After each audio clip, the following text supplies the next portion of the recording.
Next question, ये अपने आप में गेट 2011 के अंदर क्वेश्चन आया था 2 मार्क्स के लिए, जहाँ पर इसने बोला था सिंपल, जैसे मैंने पहले कहा था कि क्वेश्चंस जो कैपेसिटर बेस्ड होते हैं इलेक्ट्रिकली वो इंपॉर्टेंट होते हैं, और ये पूरा का पूरा मैथमेटिकल क्वेश्चन हो गया।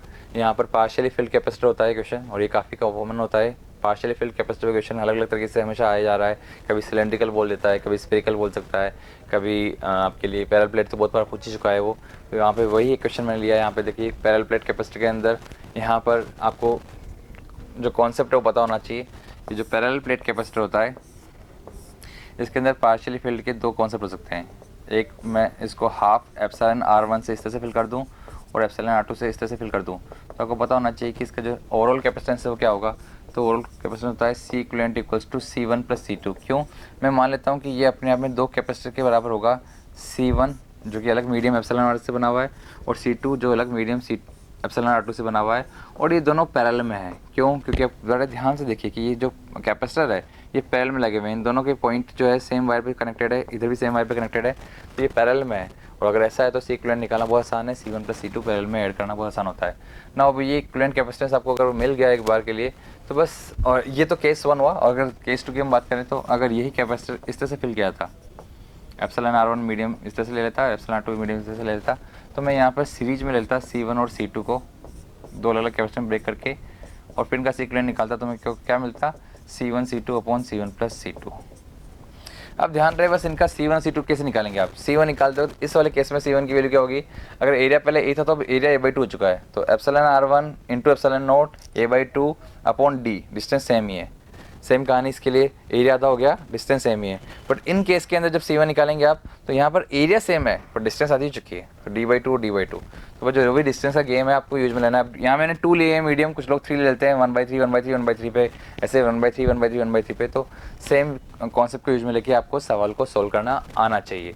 तो बस यहाँ पर जो वैल्यूज दे रखी है आपको वो सब आपको बस देखना है कि एक कैपेसिटर है जो कि पॉलीमेरिक डाइलेक्ट्रिक से बना हुआ है, जिसका एप्सिलॉन R इतना है, and dielectric breakdown strength 50 kilovolt पर सेंटीमीटर दी हुई है।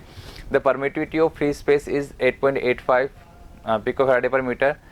If the rectangular plates of the capacitor have a width of 20 cm and length 40 cm, then maximum electric charge in the capacitor is।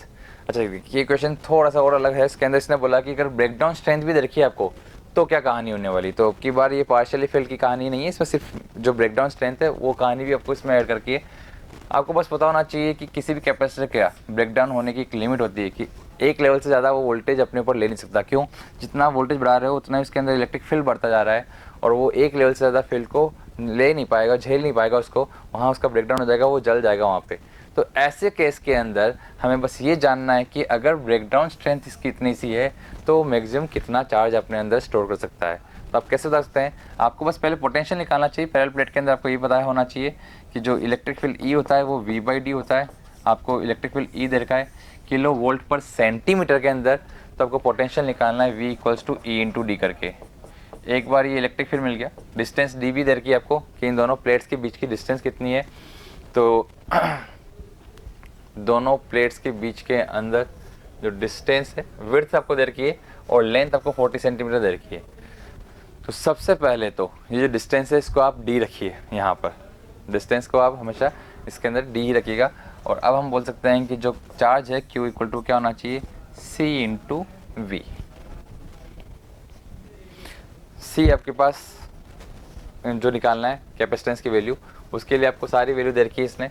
C equal to होता है epsilon not epsilon R area A upon D, और जो potential है उसमें आपके पास है E into D. तो D से D कैंसिल आउट हो गया, इसलिए आपको D की ज़रूरत नहीं पड़ी। इसने D दिया भी नहीं था यहाँ पे इसने जो प्लेट है उसकी विड्थ और उसकी लेंथ दे रखी है। तो विड्थ और लेंथ से आपको एरिया निकल सकता है। तो इस विड्थ और लेंथ को आप मल्टीप्लाई करें सेंटीमीटर में तो आपको ये एरिया सेंटीमीटर स्क्वायर में हो जाएगा।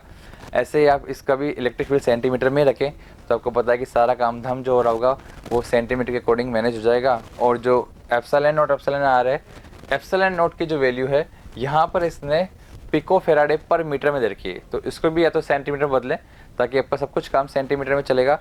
तो फाइनली जो चार्ज आएगा आपका C इंटू वी करने से वो आपको चार्ज कूलॉम में मिल जाएगा। तो आप यहाँ पे सोल्व कर दें सिंपल सी कहानी को और आपका आंसर आ जाएगा। देखते हैं कि कैलकुलेशन क्या होती है इसके अंदर। तो कैलकुलेशन सामने है। पहले तो एप्सिलॉन नॉट जो दे रखा था 8.85 पिको फैराडे पर मीटर, तो ये है एप्सिलॉन आर से मल्टीप्लाई किया तो इससे पी कहानी हो गई। और अगर इन्होंने सब कुछ मीटर में रखा बहुत अच्छी बात है, तो सेंटीमीटर का जो स्क्वायर था उसको मीटर के स्क्वायर में बदलने के लिए यहाँ पर 20 इंटू 40 इंटू 10 की पावर -4 से मल्टीप्लाई किया था, तो बस ये 8 इंटू 10 की पावर -2 बचेगा। और साथ ही साथ जो ब्रेकडाउन स्ट्रेंथ दे रखी थी उसको भी वोल्ट पर मीटर में बदल दिया, तो आपके पास 50 किलो और इंटू 10 की पावर 2 और भी आ रहा है, तो इसका मतलब 5 इंटू 10 की पावर 6 वोल्ट पर मीटर हो जाएगा।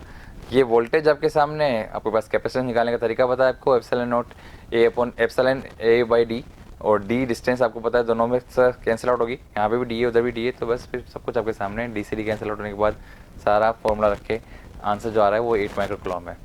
तो सिंपल से आपको समझ में आएगा क्वेश्चन ये। Thank you. If you really like the video, please hit the like button, share the video, subscribe to our YouTube channel and press the bell icon for the latest updates. Thank you.